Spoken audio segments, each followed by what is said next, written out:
Akşamız hayırlı. Hormatly illeşler. Sapara hoş geldiniz. Salam Kemine. İyileşler. Selamun aleyküm. Hova sapara Buyur Kemine. bugün ağır gurrunlar. O temamız olsa hova arzını nira yetirmeli. Deyip hova orta neme atıyaz. Son temamıza başlaman kak sapara şu tayı bir QR kod koyduk da Hı? ha, edil nememize kattalacağımıza şu tayı olyama Ya hova şu tayı olyada. o şu tay olayan olsa manglayımıza koysak kovu oluyor. Yok olayım ne? Şu tay koysan Hazırlıkça Sapara Design nemesi bilen bağlanışıklı. O şu tayda. Yani işleye bağladık. Bu e, ne için koydunuz deyip sorasanız kavrildeşlerimiz link yani kommentariyadaki linke basmak yine ne etmek ya da umuman o neme var da gurrun gidiyendiğini düşünmeye bağlanların var ekeni. Hem şu maksatla hem şu tayda el müdamaya atlatıcı bolup durması için koyduk bunu. İşleyendir. Okutsanız. ne hemen PR kod ne mi O QR kodu son ilk ulan şunu düşünüver. hazinanın o QR kodu sapara ona indi yuvaşlık O bilen geleli. O daha e, genişrek mesele. E, ne okutsanız gönü hazinanın bağış etme sayfasına gidiyor bu taydan. O bağış etmeniz gereklidir. Neticede Türkmenistan'ın bütün baylıkları halkın eline değil. Onu hemme de bilýär. Taşına çıkıp işläp görmegimizin, taşynda gezmegimizin içindäki garypçylygyň hemmesiniň sebäbi şoldur. Ýöne indi ýurdu halas etme hereketini amala aşyrmak üçin en soňa birileri bir zat orta oklamaly birileri wagtyndan ýene nämesinden aýryp şu işleri edýär-de. Kän adam bardyr buň arkasynda hereket edip gören. Bizim o 4 yıldan beri bu zatlara yani açıktan değil ve öz aramızda neme edip devam değil ya sapara o salgıt salyadık mali da mali salgıt o salyadık maliyeleştiriyadık. o maliyeleştiriyadık o bunu salgıt nemesi yani hükmünde yığım deyip alyadık. Şimdi İslam adam bağışam edip bile bağış edenlerin var katıken nemede şu web sayfany açanymyzdan bäri hatda web sayfada görgen bilýäňiz o kimler o näçe bağış edip durýan kimler diýänim edil ad familiýasy çykmaýa her kimiň özüniň şahsy nomeri bar şu nomer görünýär ýa-ni gören wagt öz tanaýa öz nomerini şeýlere o sistema o sapara o arzyň nira ýetirmeli diýilen gurruna geçmezden hazinany nemetdik de sizin hem bar bolsa goşjak zadyňyz aýtmaly. O men yani hadine diýilýän zat gaty önemliliğiniň bir aşaňçydaýyn. Onuň şu ilkinji kerpiçleri, fundamenti, gurully, çoň bilen ähli türkmen halkyny içindäki daşynaky, Türkmenistanyň daşynaky, hemme türkmenleri, dünýä türkmenlerini gutlaýan bu bir gaty uly zatlar, manysy, mazmuny soň türkmen ýuwaş düşünür. Entäk bu türkmeniň görmedik, eşitmedik hödürini görmedik. Bu täsiriniň nähilek boljagyny entäk synak görmedik bir milletimiz bar. Şoň üçin bu gaty önemli zatlar şoň bilen ähli türkmeni ýene bir tapar gutlaýan hadina sizin hadinaňyzdyr.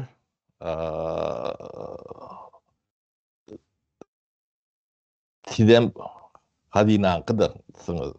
Hadinaň iň gymmatly haritlar diýenmi ada Gymmatlylygy. tütünleriniň o biri insanlar o insanyň ýokary derejeli gatma değer öndürýän insanlar gelecekde şonu öndürecek imtihanlar, yani öndürecek gelecekteki Türkmenim şu hadina garaşlı Türkmeni hadina boğrayandır, yetiştiriyendir, şon yani kaliteli imtihan ile de ne Türkler şey diyendirler, hili yokur dereceli imtihan yetiştirmen demektir. Hadina ilmi de ama geleceğe yatırım ediyendir. Geleceğe gödüğünü tutuyandır. 50 yılı, 100 yılı o gerek olsa onun anırsını bunu hiçbir siyasetçi edip bilen değildir. Etme mümkünçülükleri çekildir. O edayetleri geleninde de siyasetçiler geliyen, gidiyen tayfa değişilir. Kovusu yerbedi bolup biler. 4 yıldan değişip durmalılar siyasetçiler. Katağır ikisi 8 yıldır. O 2 sefer nemesi. Ondan ken hiç kimin tağıtta oturma hakkı hukuku konstitusiya boyunca yoktur. Şu atki şonu bolup oturanlar hem beceti katı ulu cenayet ediyendirler. Milletin önünde, halkın önünde, bu halkın geleceğinin önünde. Düzödüp olması kıyın olan yitke sedevar ediyendir, cenayet ediyendirler.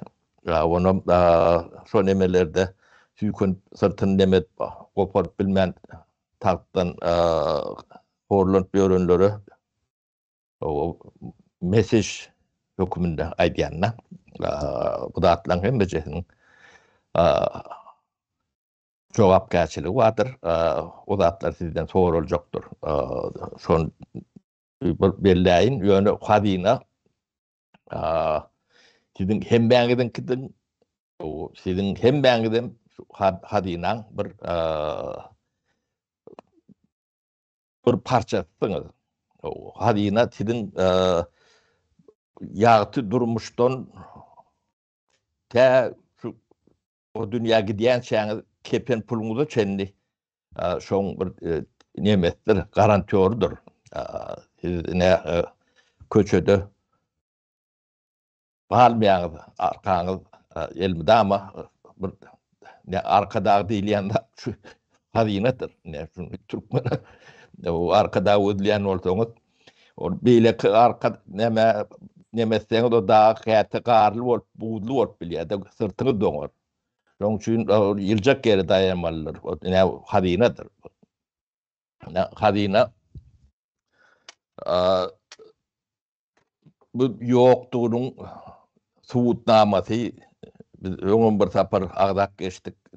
Türkiye'de 5-6 bin Türkmen yiğitleri, kıyı gelinleri atı övrelerde yatandır. Yani bu Türkmenistan'ın hadinatının yokluğunun suutnamasının yetaz delildir. Hadina hiç kimi, hiç yerde, hiç vatandaşını o dünyanın niretinde olsa da taşlayan değildir. O tapar, getirer, o etmeli düdüğünü oyunca o dünya diyemi ya da sağlığını vecer diyemi o da atlın hem becetini ne hadina halkın arkasındadır. Bu da atlın önemi şodur, başka da o değildir ne iş dünyası vardır. İş dünyası hadinatı işlep bilen değildir. Hadina şolun arkasındaki dayanıcıdır. Gerek olsa yani sermayesinin hadina verip bilir, arkasında da durup bilir. Hadina katı, pragmatik, akıllı bir kuruluştur. Hadina yokur dereceli katma değeri öğrediyen adamdan nimetinin en ulu nimettir. Hostardır, uğruğudur, karantıdır. Ödem şolun köpölmöğünün taraftardır elmide ama baylık şeydip görüyendir. Bay devletlerin, bay milletlerin şeydip bolyandır. Başkaça bolyan nedir? Siz şu atki sizin yaşak geçen dövrünüzdeki şu Türkmen prezidentleri diýilen demenleri diýip bilýärse üç oldu bular. Kemine on üç düğüm, iki düğüm tutmak toğru Hem alamadı. mesela bir ýala gopdur diýär. O son gelmeli olya. Hiçbir geleceğe yatırım yapan derler. Gelecek demek yaş nesile değil ya da nesil yetiştiren derler. Yani bulun ortalar bunu bir menşik diye de vaktlayın o yönü talamala gelen ödlerini terdar diğerler olun pokun terdar bulur yalak terdar buluyan derler. O adı son kuyuna adına terdar olup dururlar. O prezident edecek olup koyundurlar da. O bulur alak ne terdar oluyandır ne devlet yolbaşçı oluyandır. O devlet yolbaşçı diyen adam devleti o devlet nimetinde düşünmelidir. Devlet nimetinde düşünmek için yine o ne hemen gerektiğini hazinasız devlet olmayanlarını bilmeyen adamlar devletin başına varyan olsa çünkü Türkmenin bedbahtçılığının üstünden varyandırlar. Bunlar hem geleceği yok edendirler. Gelecek nesilleri, üç nesil, dördüncü nesil zahilap bölürde. Zahiradılar, cemiyeti çüyürüttüler. Edil öğüdlerine uğurlular. Öğüdler çüyürük olmalılar. Ne? Biz de ehlimizi Babarap dedik koydular. Yağdayımız şeyle. O şoň üçin hadina iýe çykyn, sizinkidir. Sizem hadinaň kızsyňyz. Birekden hiç neme zat ýokdur. Bunu her kim goşandyny goşmalydyr. Benim şu taýda dudum bar, bir çemçe gatlym bar diýip biler ýalak ýagdaýa gelin özüňizi bir adam ýalak istedersiniz. Iň soňy bir depilip kowulup edilip ýörülen ýagdaýdan Türkmen inni çykmaly. Türkmen Batı baba yani häsiýetleri vardır Türkmenin. O üç göçüktür. O tarihte izgallarındır. Avra yeri vardır. O gidilip bolorýalak däl. Biz şu zatları şahsiyeti dikeldip bilýärler başgaça da. Yedik kalında o dengi. Ödün oğurma gören adamdan o burada edip bilecek, edip kelip bilecek ýagdaýlar ýokdur. Şoň üçin hadina birinji nemeti, birinji adamy şoň bilen gutlaýan ýyllaşlary, arkadaşlarymyzdan şunda emeği geçen katkısı olan adamdan hemmesine köp sağ olsun aýdýan. Hadina barada şunu aýdaýyn kemine. Onda arzymyzy nirä ýetirmeli meselemize geleli. Sapara arzymyzy.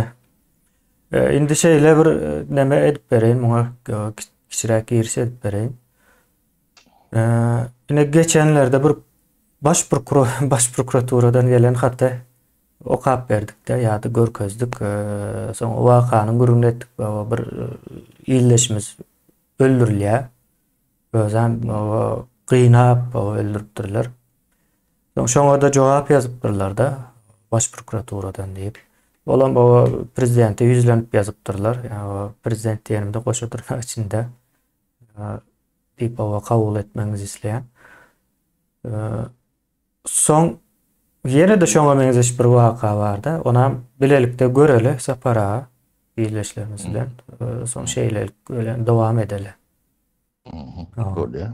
Kemine.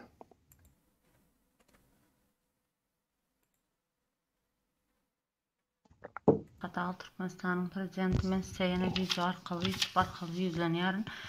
Hormat bilen, sylaw bilen size arzalary, raýatlaryň arzalary barmaýany açyk bilinýär. Sebäbi berýän jogaplary bilen içindäki arzalaryň many mazmunu dogry gelen ok. Ha şu taýda 5-nde uğradylan arza 5-nji ýanwar 2024-nji ýylda Suhan Daşo şahar polisiýanyň müdiriniň hem şikaýatymy ýene şikaýat edýän, ýagny ol pul berdi, şolugunam özleri Daşo şahar polisiýasy Sülçü Muradyň alt barmagynda video ýazyk etdiler. Men garşyma messes ýazyk etdim videoň ýalyndygyny Suhan Bihan hereketini suud etmek üçin etdim. Ve dolu suud edýärin dip arada gorkazdym. Hansy diwanynıza baran arza şu. Ol bir yine aýratyn hem gorkazdym. Olan 5-nji ýanwar 2024-nji ýylda. Ýagny şu taýdan has Daşo şahar polisiýa bölüminiň müdiri Suhan Hova Sapara ilk başında neme diye. Indi aýdýan sözü şu da ben prezidente arza ýazýan, ýöne arzanyň owa barmaýandygyny bilýän, barmaýandygyny näme üçin bilýän? Gelen jogaplardan bilýän diýär. Gelen jogap düýünden hiç bir dahylly ýeri ýok diýip aýdýar. Indi ýa-ni Allah Murat iýleşimiziň owa öldürilmegine değişli arza yazılan arza ýa-ni gelen jogap nämeti? Ne siziň nemäňiz owa şeýle neşe serişteler bilen meşgullanypdyr, ondan soň tramadol içipdir, soň özüne urup owa sırtyna da çüýüşe sokupdyr, özüne elektriğe tutupdyr diýen ýalyk manyda demeler berýär. Şonuň üçin biz siziň arsanıza seredip bilemiz ok diýär. Diýmek baş prokuror prezident bolmaly bu taýda düşünüşimiz boýunça. Ya da Sapara prezidenti arza yazılmaya ona maýdan oklar. Bulam edil şoňa benzeş nemede ýagdaýda. Neme ýöne kemine halkda dert bar. Ödüm kän. Bir däl, iki däl, üç däl, 5 däl, 10 däl. O 24 saat bolsa şo 24 sagatyň 24-ün türkmen halky dürlü kunjöklerden ýa-da bir ýerde de däl dertli. Ýerden turandan yatanna da dertli. Onuň derti günü nemeti ýok. İşem dertli, durmuşam şonalak, çağalaram şeýle. Bu problemler kim işlemeli ya da ilgilenmeli? Kim? O halk bunu televizorda, radyoda aýdyp bilen ok. Aýtsa da bas şey diýär. O hem batı şey diýerler, olar ýalyk medeniýeti ýöne gazap ýok edipdirler de. Sesini çıkarmalı, kail olmalı diyen yani. Bu zatlara gatyrsan, siýasata gatyrşýan diýilýär derdi. Şolar ýalyk bir neme de var. O siýasat adamyň durmuşy 24 saat siýasat. O hemme. O nähile gatyrşýar ýa gatyrşan ok. Gatyrşmaly ýa gatyrşmalylar. Bu gurrunlary kimler tapýar, nädip tapýarlar? Bunu şu siýasata gatyrsaňam terrorist bolýamşyň. Diýen ýalyk ýemede öwredipdirler. Bu men bu türkmeniň leksikonuna gaty hayran. Yani o taýda siýasatçy terrorist bolýar-da. Berdimuhammedow onda terrorist. Onda bu adamlar nädip ýaşamaly? Mesele şu taýk bar ýa-da.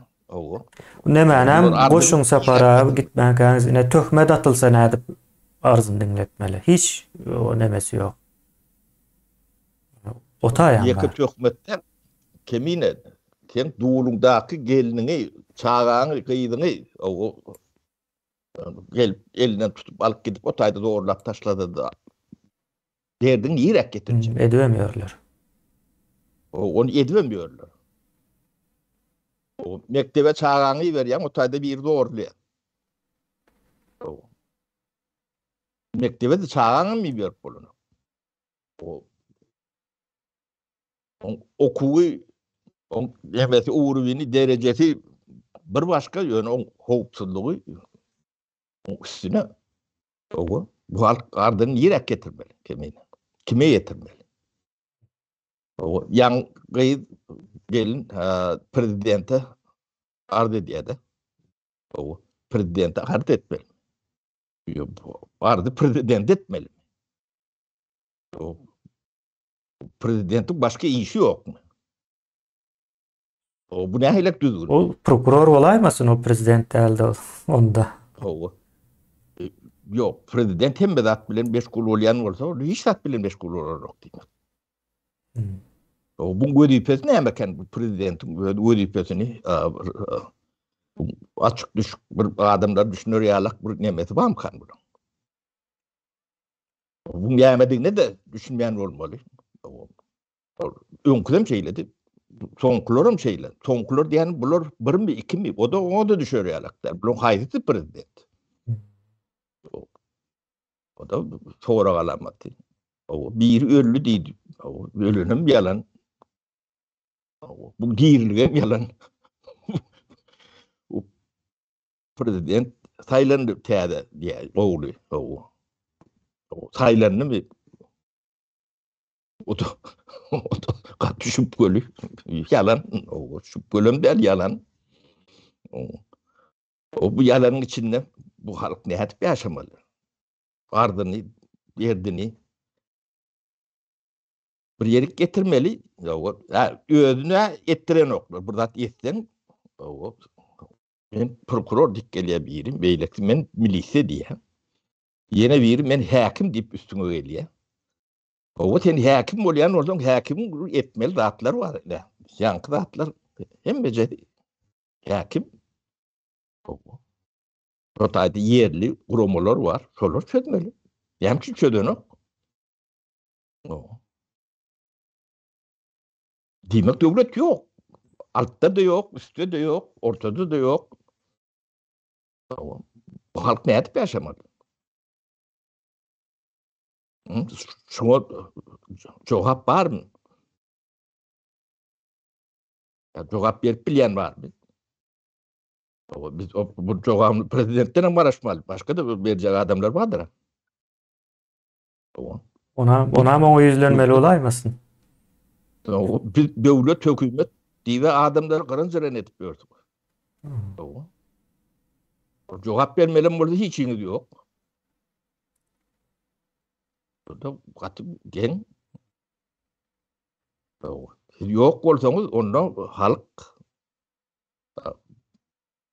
bir zatın gamını ödeyemeli oluyor da. Çok için bizde bir teklif var. Onu sırayla edip saklayıp görmeli. Asali iyileşileri. Hadine'ni açtık. Hadine'nin işleyiş sistemi vardır. Her kimin öz kimlik numara.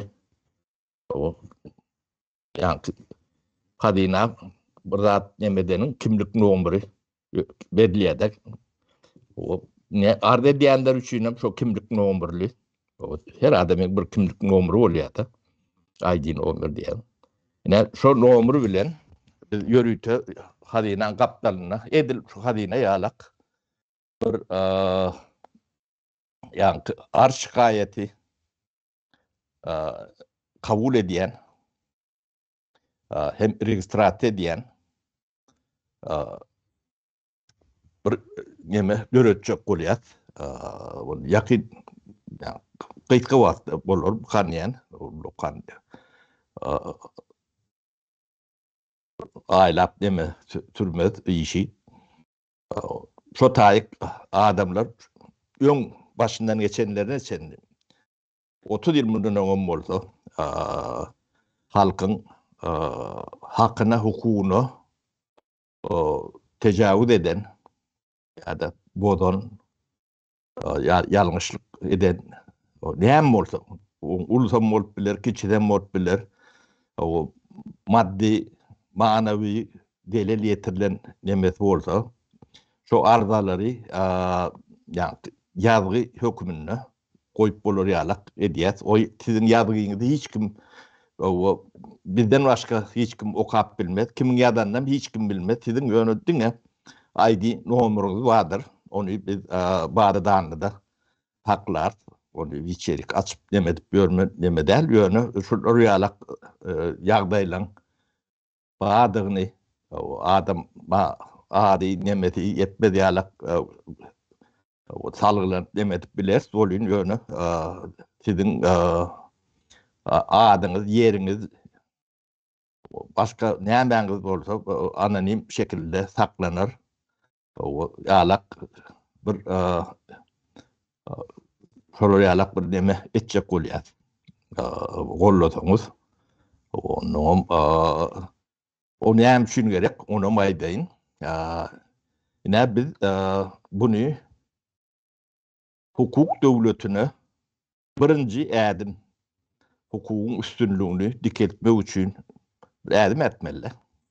Real nädim etmeli. Yani dille nemette bu bolunok şu real ädiljek birinji ädim. Kimin haqqy bilen bolsa, bozulan bolsa, yitke bu bärde manawy nemelerin bolup biler.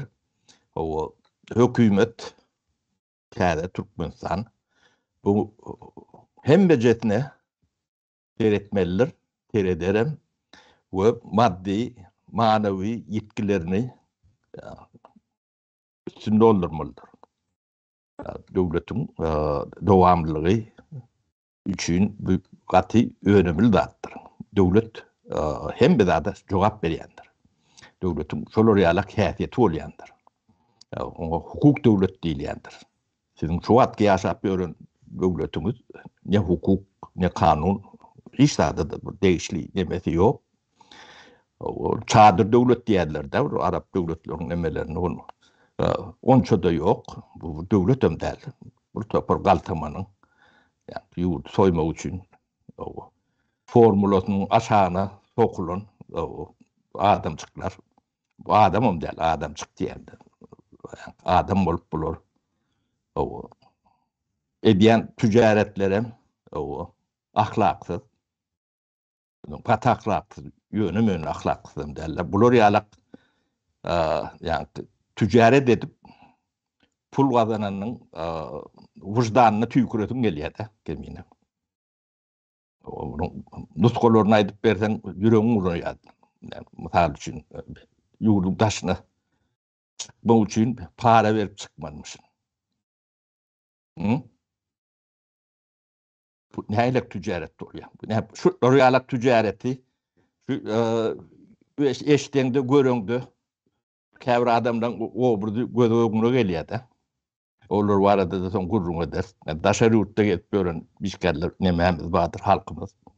Bunun 60% da. Bu topor derdi görüwsi bardyr. Hem bir yerde de ilçi, kontrol diyenler kuruluşlar vardır.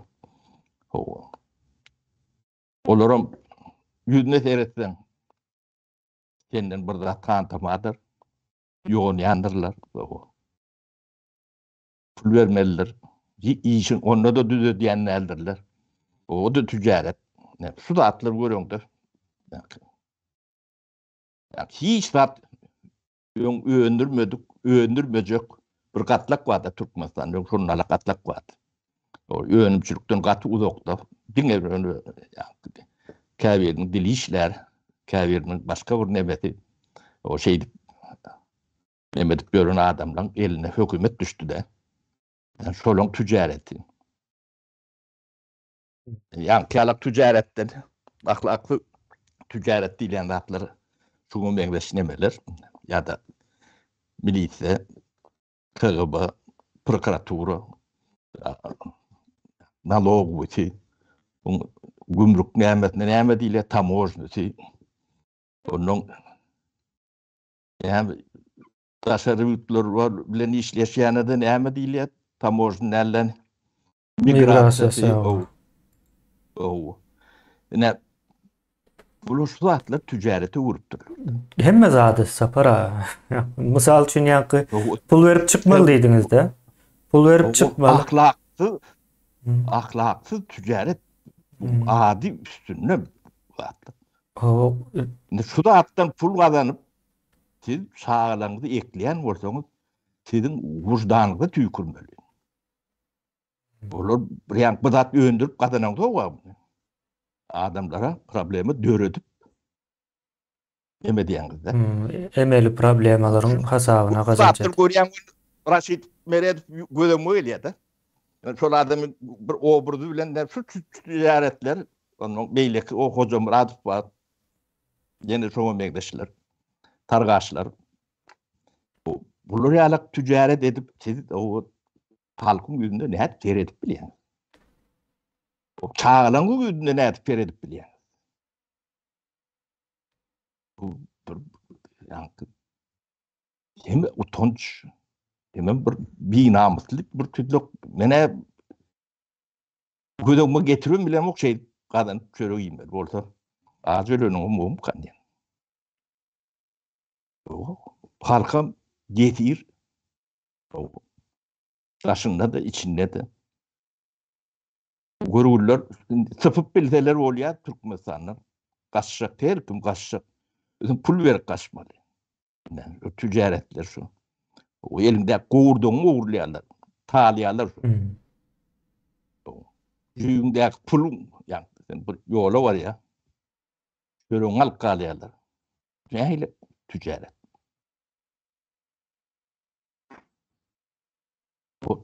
Yani şunun içinde yaşamalı. Halk. Yönüp, yani halk o taydan kaçıyor kemine. Yani halkın dereğini belki de ticareti edip görünür açmalıdır. Biraz yani iyi şey. Doğru nemerek göz bilen teretse, tersine olmalı. Halk ayaklanıp başlasa tersine bolar ne? Şurnalak neme ýagdaýymyz şeýle, şoň üçin ýa-ni teklibim şolary ýalak bir teklip bar. O düýün ýyldaşlarymyz bilenem, işte arkadaşlarımız bilenem maslahatlaştık o bollar kemine. Ne şonu şu arada senin bir pikirin ait, menen bir suw çeyin. O sapara ýa-ni arz o şikayet neme kutusu diýen ýaly bir nemede bolup biler. Indi şeýle bir gowy tarapy bar. Bunu etjek bolsak mümkinçiligimiz bar da. Ýakyn günlerde e-döwlet o sistemasa näme girjekde? Soň e-döwletiň içinde o özüniň şahsy, ýani otagy diýip aýdaly. O içinde de bölümler boljak. Her türlü işler bilen o näme dip biljek, ýani hazina kömek etjek bolsa da şo taýdan o öz otagyna girip edip bilýär, elektron otag internetde. Ondan soň arz şikayet bildirecek bolsa da edil şo taýda şonuň ýalyk bir näme boljak, girip o bildirecek, o soň kimlik nomeri hemme zat bolýar. O taýdan o ýörüýte bizim değişli bölümlerimize gidýär, analiz edilýär, soň gerek bolsa käbir soraglary o sorap bilerler üstüne ýetirmek üçin. Soň muň izi bar sapara. Näme üçin arz şikayet edilýärler? Hakyny izin almak üçin dogry dälmi? Türkmenistanda da bir adamyň 3-4 sany iň az arz şikayet bolýar-da. O 4 milyon, 5 milyon adam bar bolsa 20 milyona çelle çykyp bilýär-da. 20 milyon arz şikayet bolsa munyň demesi gatkan wagt aljak çözülmesi. Ýöne ilkinji bu arz şikayetini bildirip bilenleriň o meselesi ilkinji çözüljekde. Misal üçin aýdaly şu wagt Türkmenistanda edilen o terör topar tarapyndan edilen jenaýetlaryň hemmesine çözmeli bolsa belki 30 ýyl, belki de 40 ýyl gerek bar. Biz bilemjok. Yani Ol yankı diyeme kemiğine hadinan kudrotuna bağlı. bağlı. 100 tane adam gerek oldu, 5000 tane adam alıp işletse. Ha. O yani bakım çözdüler. 5000 değil 10.000 o gücü gitti. O hem becetine terişte gerek, vakit gerek de. Ama spesialist gerek. Hem de iş yönü ödünün edilenlerdir, zahmettir. Vakti var. Ondan çıktıcıtı var. O adamlar 24 saatlap dinetiz bilen o bedava iyiliğe beleş o sizin uğrunuzda O o görmesem bu adaletliğe sapara yazar. olay diýäňiz eýen täze Türkmenistanyň içinde boljak zatda. O häzir bilen Suat eden de şonalaktır. Ha. O adam hem de taparağa yalak pentenerde ne? o bu wagtam şeýle ýöne asyl nemesi içinde ediljek de bunu. Pentenere onun taparağa bir topur işi gücü var. Men häzir nemäni aýdyp bolaýyn, soň has düşnükli bar. Ine häzir iň soň nowat bolýar. Ol 5000 bolsa da, ýene näme bolsa da Türkmenistanyň derdini çözmek üçin gatykän adam we wagt gerek. O näçe köp bolsa 30 da yıl üçin 30 ýylda üýşen problemany çözüp bolan wagtda mysal üçin häzir daşary ýurtlarda biz görýärsek, şu gün bolan problema 2, 3, 4, 10 ýylda çözülýär-de, dawasy dowam edýär. Türkmenistanda şu gün bolan täl 30 ýyldan bäri bolup gelýän jenaýatlar bar. Indi şu arz etme, o kutucuğunu e-devlet sisteması üstünden o kurunan vaktimiz siz bildirýäňiz, soň bildiren vaktiniz eýam nowata durduğunuz bolýar şo. Olam ýene de etraplara göre, velayatlaryňyza göre aýrylar. Ýöne şu tawşyran vaktiniz näçe ýer tawşyrsaňyz şonça o nowatyňyz ýer gelýär, meseleňize seredilýär. Ne meseleler nähil bu taýda biriniň biznesi elinden alındy, biriniň öýü ýykyldy, biriniň ýakynyny öldürdiler, birine töhmet atdylar, bir giden ömrü köýüpdir. Şo zatlaryň hemmesine dikeltmek üçin, ýani adalaty getirmek üçin iň soňy näme etseňiz, etmeseňiz hem nowata durjaksyňyzdyr. Biz hem onu ine elektron usulda amalaşdyrmagy näme diýärse, aňsatlaşdyrylan görünüşine ödürleýärse o bu zatlary düşünüp öňürde hereket edenleriň meselesi öňürde çözüljek. Soň size nähil öwüzde bolmaly bolsa, size şol nämäni edenleriň jenaýaty nähil berilmeli bolsa, göne ýazyljak. Soň siz beýleklere görä biraz çaltyrak aýaga alyp bilýäňiz de Türkmenistanda. Şonuň ýaly mümkinçilik üçin bu. Hem ýanky saparanyň aýdan var. Biz şu äden wagtymyz eýýär. Hukuk döwleti bolma tarapyna gidýändigimizi görkezýän bir suwutnamadyr. Özüm doğru edim diýip düşünýän mene. Özüm gerekli edim. Şeýle, o soň ýene ýanky saparanyň aýdan ýeri bar. O serişde meselesi iň soňy şu zatlary taýinlamak üçin şu ekranda görýän, hereket edip duran etmeýän zatlaryňyz hemmesem serişde bilen edilýändir. Öz-özünden bolanok, biz doga dile etsem Allah da bunu öz edip berenok. Maňa näme diýär-de, ýanky Kur'anda da sizin başyňyzda garawul diýip ayet var ýanky.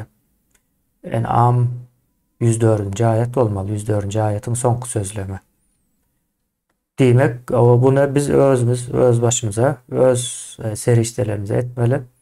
Şu wagtda çelliğinem aýtdy sapara $70.000 edilen zatlar 4 ýylda.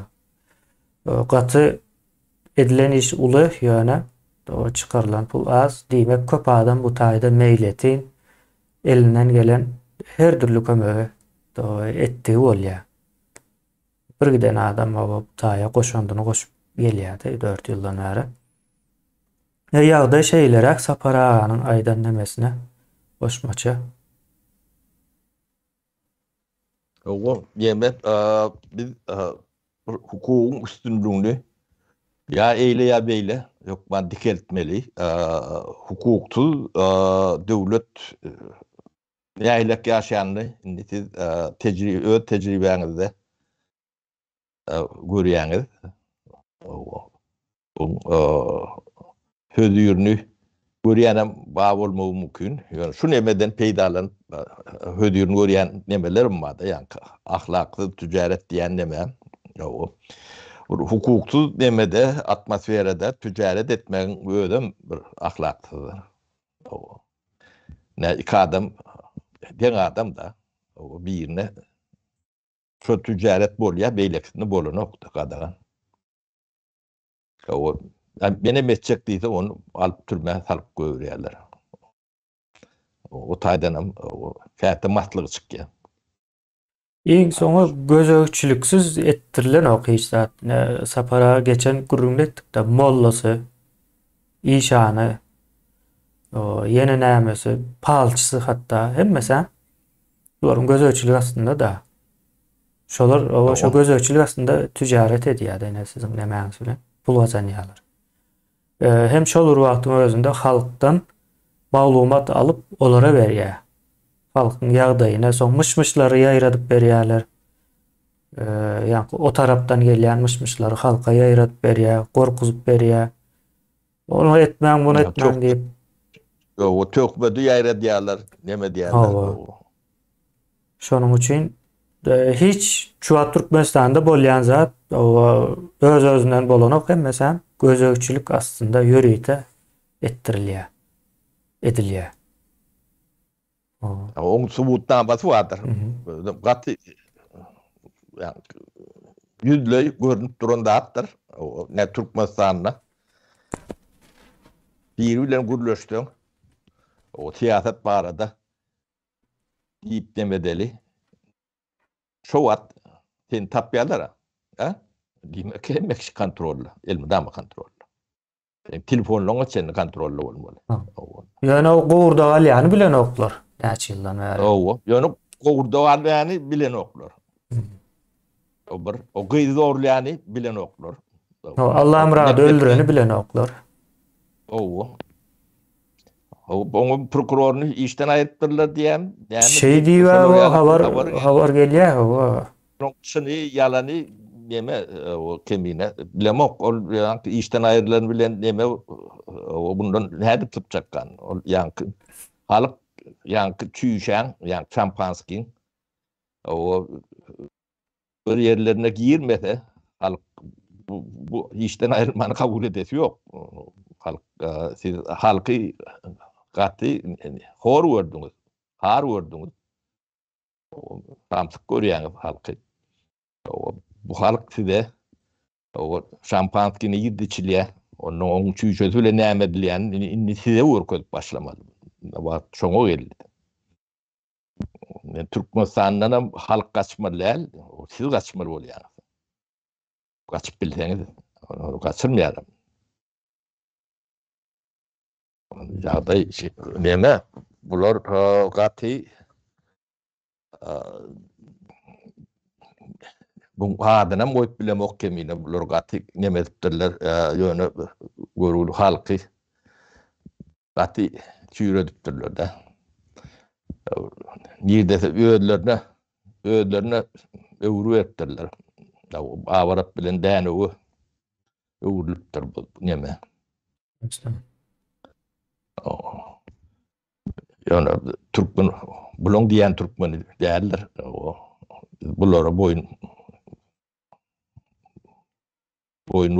olmalım değil. Mene hiç vatam şuları alak neme boyun olmadık.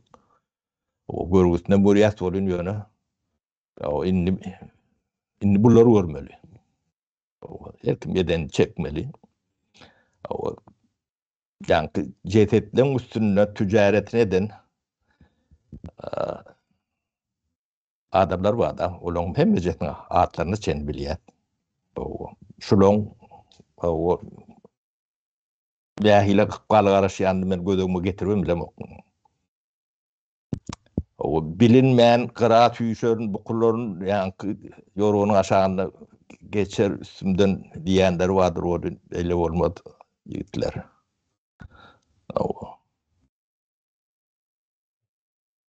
Biz etçek işimizi bilen adamlardan.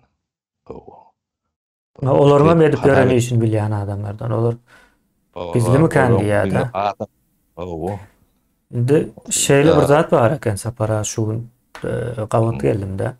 Ors KGB'sinin işleş prosedurasının içinde. Hakikati gizlesen manipülasyon etmek ansat deyip bir nemeleri var eken. Ya bular propaganda yine näme nereden gelýär diýip ýa Rus Sovet propagandasy diýip bir ýörüýte neme var aýratyn propaganda görünüşi var. Ya şo nereden gelýär diýse ine şo taýdan o gelýän ekene Türkmenistanda da hakykatı gizleýärler. O soňra manipulasiýa edýärler. Mysal üçin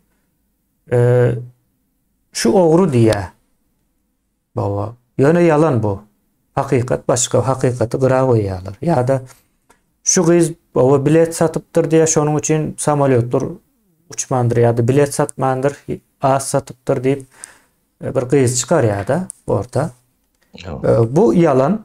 Yani hakikati bilet satılıp satılması ile samolyotun uçup uçması ikisi deme de biletsiz uçup gören samolyotlar var yoksa.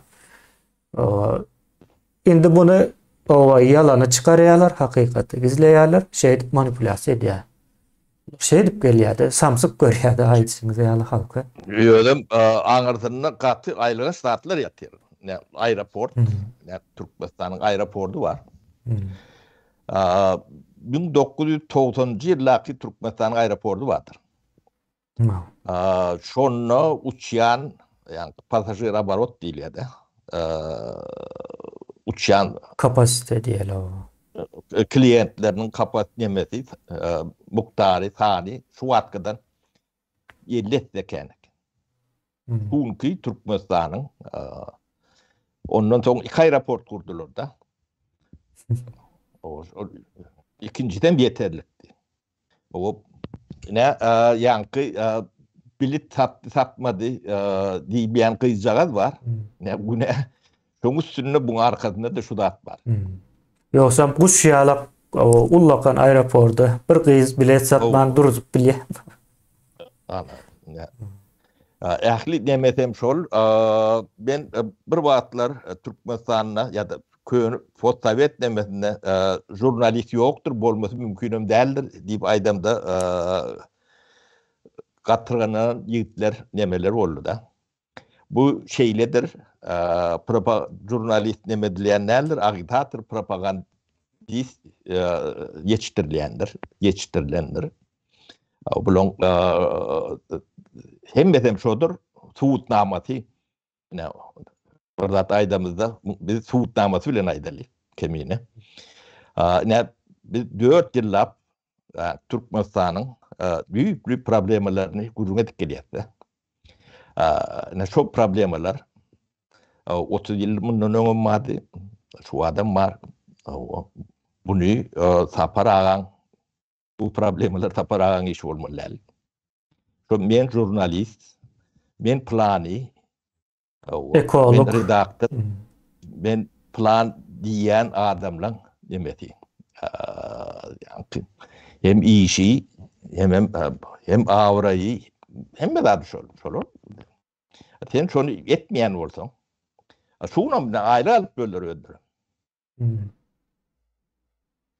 Etmeyen bolsaň, sen ýa bir zadyň üstüni yapma üçin edýän. Baktady var. Sen ýa gyýdy bassalar dikkat girip bilersiň. Ýöne oň arkasyndaky samolyot näme aeroportda näme üçin gurdum diýip bilmeýän bolsaň, o pul neden alyp gurdum? Oň bahasy näçe bolmaly? Bilmeyen olsam sen kıydın gurrun neden de iyidini yapmayandı. Yani Sovet nemeti propaganda şonu uğru diye. Arkasını yapmadı. Büyük bir meseleni hakikati gizleyen manipülasyon medya. Hakikatim ulu yalanın yanına var ki hakikat aydıp bilir. Ondan arayalak. neme diýär. Yani gıydın o badygy, şo gıydygy hakykat. O biledem satyandyr ya belki. Biledem satyanlygy hakykat. Çoňa onanmalar. Onun arkasından 3 milyar dolarlık aeroport O yalan. kuyağa açanın o yalan. O. Deňeşdirip görüm ne ýaklymen. Bu hakykat. Yani gıydın bilet satanam hakykat. O şonu gymmat satanam bolmagy mümkin. O da hakykat bolup biler. Ýöne o datlar hiç näde aňladan okda. O siz şoň gurrunly edip bilersiňiz. O men jurnalist diýip şoň gurrunly diýerler de. Biz bunu obrazyna diýýäs. Ýöne bulary ýalak müňlerçe otu diýerler. Hekaýeder. Wagt geçdi gapdanmyz. Taparagy şolary hemme jentinla otur. Bular kellemde eken başga nemeti ýok. O ine şol nemeler bir topar adama çörek berendir. Yani şoň nemetine yetişdirilen çağalar vardır. O men kakın planı diýip görüp bilýän. O bu näde diýär? Bu jemgyýet ýürü diýär bu zatlar. Ödüm düýüp bil ýürü diýär. Bir milletiň soňuna getirip bilýär. Şu at gelip duran yerimiz şu tayin. Bu nimetini düşünmek katı ağırdır hem ağacıdır. Yani bunun hiçbir marttan gelen adamlar değil. Şu taydatlık adamlar. Şunun için biz yani durmuşu real demedip hikayelerden, yalanlardan taplanıp real durmuş demeye geçmelidir. Soğum bir öndüren cemiyeti öğrenmelidir. Dine tükediyenler Söyle edip veren hem de. Dine tükediyen cemiyette yani devlet nimetinde işleyenler hem beceri dine tükediyen tayfatından yemedilen adamlardır. Onun nemede adı vardı.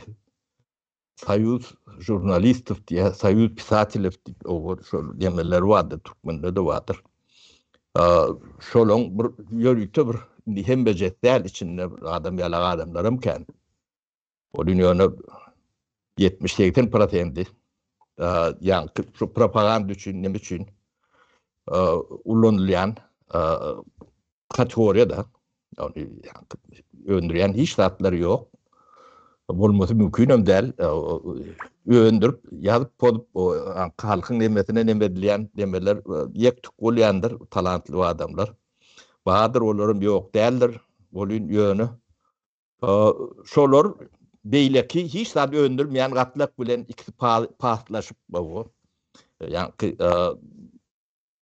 ulu yani iceberg'i tuğum yüzünü örködüp şey otu dil güymediler de halkın. Ödem her tütlük nemedi. Ödem köp zatlarım tökmetten yalandan varat. Soğum adamlar şahsiyetine degendirler. Ne şolun neme häsiyeti vardır. O da aňyrdan gelýän neme ustanowka şeýle bolmaly. Ne öder adamlar hiç bir nemesiz aňsatlyk bilen şahsiyetine degip bilýändirler. O ödem men ýazgy ýa men şahyr diýip bilýändir ödnet men jurnalist diýip bilýändirler. Ýöne birine kezzap diýip görýärler. Hiç tanıyan, bilýän adam sandy. Ya ol şeýle ýerwede adamdy. Ya bu adam gowdy. Ne gowy ýerwede adamlarym şolar ketgitlemelimiş. O siz kim? O tanamayan, bilmeyen, bilmeyecek o bir yerde oturup bilmeyecek adamın sen o näyle o dil yetip bilýän, o şahsiyetine yetip bilýän. Giýje bunu 30 ýyllap edýän zatlar şu. Adamın mertebesi en gymmat değerlerinin biridir. Onu isklendik köçeden geçip baryan beýtde näyle görüp Siz millette deger koymasınız. Yani şu at Türkmen yerik bir millet öldürüptür da şarkiyet yok öldürüptürler. Onun yine şu deme halktan samimiyeti hiyilip tüpürüp ayrıyada. Onamam azal ya. Bu Nanışma. yalanla öğürlüyor. Şarkiyet yeme yani samimiyet giden son. Yani gurlat görün bir nemedin de. Ben bu komiyet fiyalaksın da. Bir gün görsem ya aydım aydıp yor, bir gün görsem namaz okap yor, bir gün görsem maşin o. O hem yalan. O aydımım yalandır. O namazım yalan. O ne samimiyetsizlik ne? O burada şu. Tuğrutlarını. O bunları onu ekrana çıkaramadılar. Gurlap başladılar. Hem pok yokoruk çıkandır. Pok katı yenildir. Kemini ders neme tedek der su yüzüne çıkar. O medyan da adı yapıyorum lan büyük sebebi şu. Adamlar gurlap başladı kimin kimde orta çıkıyor da. Biz çok gurlayan cemiyete öğrenmeliyiz. O da yani şu nemeden sonra arda kutudan sonra o gurlemeli yerine de yeter. Şu hadina. Kendi adı köder. Hadina siz biraz dikkat edin. Biraz koşun. Ödep hadina Türkmenistan'ın ehli, yer attı, yer üstü baylığına, hemen imtihan baylığına da hadina iyidir. Şunun içinde aytım, en kımmatlısı imtihandır. Şunu değer verendir. Hadina salgıt töreyen şartlar, kişiler katı önemlidir. Onun ödü yetiştirmelidir. Yani katı pragmatik deyip aydı da. Katma değer dörödeyen adamlar bu milletin baylığıdır. O hadine şoları iyi çıkyandır. Onların hadine iyi çıkıyor. Talık dönüyorlar. Bu zatlan hem de karşılıklı. Ösön yurtların ne ösmöğünde yak, anırsında yak bir sebep şol. Hemmesinin hazinası vardır, güçlüdür. Hatta hiç ulanmayan belki gelecek bir nesilimizden biri ulanır deyip Norvegia'da $1,5 trilyon hazineden içinde bir fond var ayratın hiç kim elde veren yok. Olan ulalya işlediyorlar ona. O işlediyorlar hemen neyme bazılarda da agresif atraktif bolum diye de. O arkanda men niye hadinan güç yani giden bir sermayesi var. Hadinan baylığı sizin sermayanızdır. Yani iş dünyasının. Yani ben Ay'a raketi uçurup bilecek. Yani ben Florya'lı proyektim var. O yönü bu maliyeti şunlarla deyip hadina düşündürüp bileceksin. Hadina da sen edip bileceksin anında. Hadina ben arkanda diyer. Yani ben yani samolyot çıkaracak ya da maşin çıkaracak. Çıkarıp bilen. Ne ben bilmem ya da injinerlerim şular ne ben şular deyip nandırıp bildi. Hadina arkanda. Ya da ben ne karım çölünü duruşuna yani elektrik verip oraya geçecek. O elektriğin tutacak deyip bilen olsam. Ben arkanda o neymi kömek edip bilen başka da deyip o hadine şey hosta çıkyan. Hadineleri şeyini işleyendir. Onun dünkü beşmandık 25 manat dolyandır. O yurtlar, devletler, halklar şey bayandır. Tamam onu edenin bağıya, hadine de bağıya. Hem mi da? Şimdi şunu bir prezident ediye edip koduğuna düşük gör. Ama bu zatları edip bilmeyer. Etmesi mümkün ömder. Yönü, hadine, yani siyasi partilerim gerektir. Hükümetim gerektir. Şolonun pulunu hadine veriyendir. O hadine vermese aeroport kurpulama. Hadine vermese hadine bulon kolya.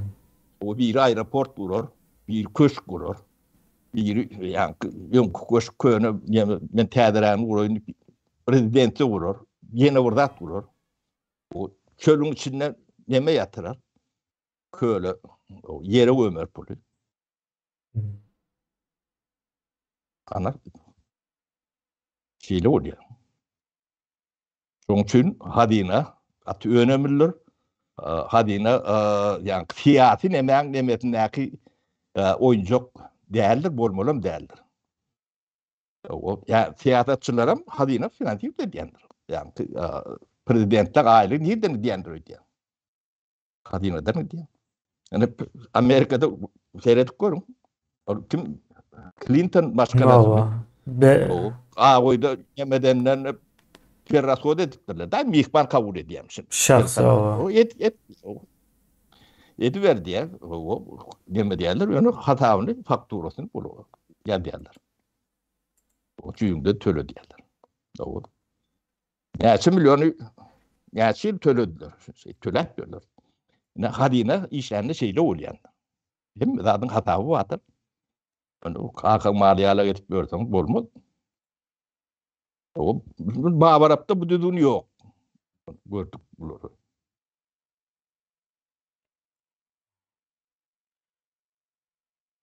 Sapara başka neme yok. O aytmalı zatlarımızı ayttık. Hatta artık maçı bilen ama ayttık.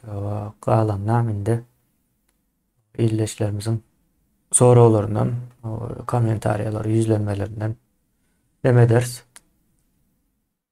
Meselemiz şu, o arzınızı otaya yetirecek bolmamıyor. Ben en sonu o arzınızı dinlemek için o kurulan bir deme yoktur mesanın içinde. Deme değil, o anlatıyorum ben, o birinciden prezident sizin arzağını seyretmeliyim değil. O iş değil. O prezident şu ardalar yerine seyrediler yalak, solar yalak, yani demeni oturtmalı. Onu oturtup bilen okuduğunu görüyorsunuz. Hiç kimin ardası seyredilip, sonra çare vurulun yeri yoktur. Tertine vurulayandır köpbenç. Ya öğünleri birini arda yazdırıp birini yok edecek olduğunu yemedip bileyendirler. Hem beceti ticaretlerdir bu. Şoň üçin şu teklifi verdik. Size feydalı olur deyip berýärler. Biz üçin hem beceti iş bulun. Onun bir yetip yani emediki dönük bağdadanlar girýärler. Bu beşbant bir boşurun öňe ýyda da süýşürip bilen ok. Bu ýa grobu dedi ýaplar hem beceti. O ne böyle bunu siz elmide ama görüp nemedip bilertiniz. Öd odanız var. Şoňa öd paroluňyzy bilen girersiniz. O arzaňyz barmy ýokmy? Tüýşipmi, tüýşmendirmi? Ondan soralar çıkar şu taýda. Size değişikli soru bolup biler. O käbir zadyň üstüne oldurmaly bolar. O yerini, taryhyny, ýöne adam atlar bilen doğru o edip yazmalı var. O sizem şeydi sosyallaşarsanız, aktivlaşarsanız o özüňiň adamdygyňyzy, arkaňyzda bir döwletiňiň wadyny, kanunyň wadyny, buňa işläp biljegini ynamyňyz dörep başlar. O şeydi sizem bir adam ýalak adama meňdemeli bolýar. Biz başka dememiz ýok. Bu aýdyn düşen ýalak demedip görmek. Onu Türkmeni 20-nji asyrda anfat del kimine. No. Patlatyň sorawy tor dünýätem kam diýip nemedip görýärlik ýagdaý. Doğru. Onda sapara şu taýda jemläli. Bolýa illeşler sag bolun, saglykda görüşelim. İyileş. O gollan o nemede hazinada pul ýeberin. O Nemet ben En son yana gaýdyp gelýär bu taýda galan o Gaza Türkmenistanda yüzläp estelep gaýdyp barýar. O hadinaň nemeti, sermaýesi ne ýoşluk bilen nemeder ne görürsüňiz yüzläp trilyon dollar ýalak potensial bardyr. O şoň şäheri bolýar. Onu ertir men zawut kurjak. Ne şundalak demem ma. Bana hazina arkamda dursun diýmeli nemeleňiz wagtlaň geler. Yani sonra yüzüňiz utanmasın. O bizem şuň içinde badyk diýip biler ýalak demäňiz bolsun. Taýnaşyň nemesi gowdur bolýan ýöne. O bizem bir namatly türkmene öwürleli. Ar namatly bir. Bolýan da, sağ olun. Bolýa, sag bolun, saglykda bolşalyň.